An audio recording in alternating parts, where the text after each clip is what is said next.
ફક્ત 2 જ ચમચી ચોખામાંથી બજાર જેવી ક્રીમી આઈસ્ક્રીમ અને એકદમ હેલ્ધી રીતે મેં ઘરે બનાવી હતી. હેલ્ધી એટલા માટે કારણ કે મેં અહીંયા ખાંડનો પણ ઉપયોગ કર્યો નથી.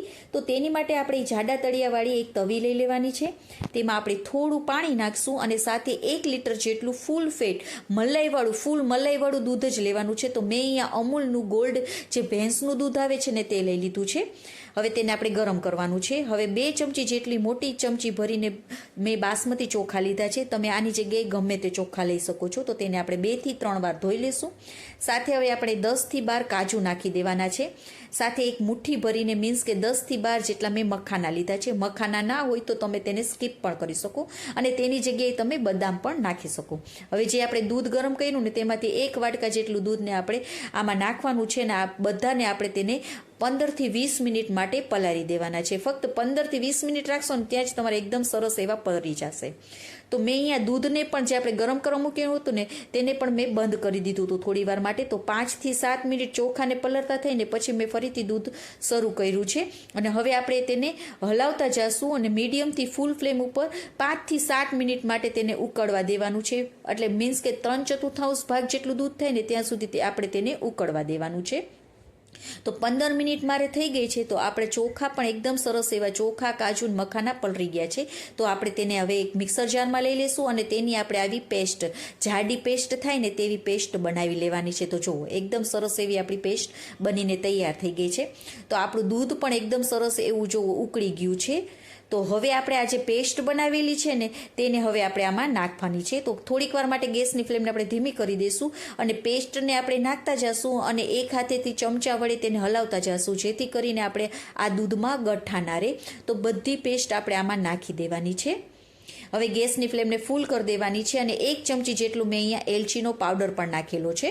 તો હવે આપણે કન્ટિન્યુઅસલી હલાવવાનું છે. મીડિયમથી ફૂલ ફ્લેમ ઉપર 5 થી 7 મિનિટ તમે હલાવશો ને ત્યાં જ તમારું આ દૂધ ઘટ થઈ જશે. પણ હવે તેને આપણે કન્ટિન્યુઅસલી ચમચા વડે હલાવતા જઈશું કારણ કે પેસ્ટ નાખેલી છે ને તો નીચે બેસવાની શક્યતા રહે છે અને તે આપણું દૂધ બળવાની પણ શક્યતા રહે છે. માટે તો જો 5 થી 7 મિનિટ તમે હલાવશો ને ત્યાં જ તમારું આ દૂધ એકદમ સરસ એવું ઘટ થઈ ગયું છે ને એકદમ સરસ ઘટ થઈ ગયું છે ને તેમાં જો બબલ્સ આવે છે મીન્સ કે આપણું દૂધ તૈયાર છે.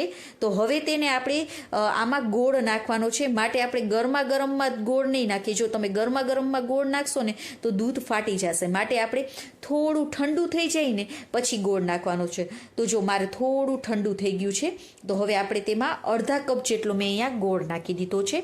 તમે આની જગ્યાએ જો તમારે ખાંડ નાખવી હોય ને તો થોડી વધારે ખાંડ નાખવાની અને જ્યારે આપણે દૂધ ઉકળવા મૂક્યું હોય ને ત્યારે જ તમારે એમાં ખાંડ નાખી દેવાની. તો હવે ગોળને પણ આપણે આમાં ઓગાળી નાખીશું. 2 થી 3 જ મિનિટમાં ગોળ પણ ઓગળી જશે.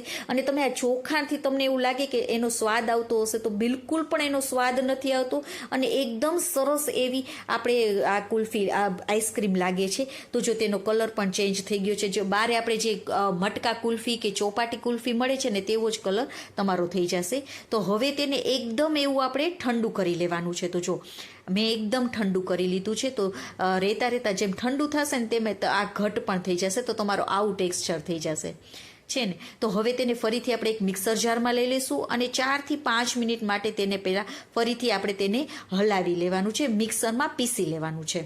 તો જુઓ એકદમ સરસ એવું તમારું સ્મૂથ બેટર બનીને તૈયાર થઈ ગયું છે ને એકદમ ક્રીમી ટેક્સચર આનો આવશે. એકદમ સરસ એવું બેટર તમારું રેડી છે.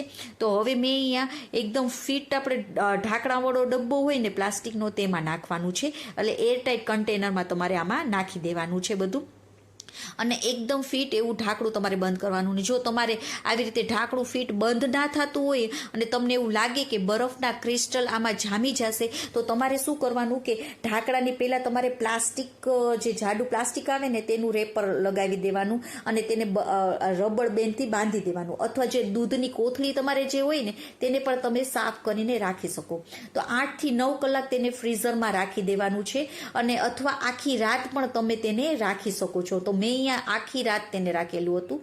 તો જો એકદમ સરસ એવી આપણી આઈસ્ક્રીમ જામી ગઈ છે, એકદમ ક્રીમી અને સ્મૂથ બને છે. તો તમે પણ જરૂરથી ટ્રાય કરજો. અને કોઈને ખબર પણ નથી પડતી કે તમે આમાં ગોળ નાખેલો છે, ચોખા નાખેલા છે.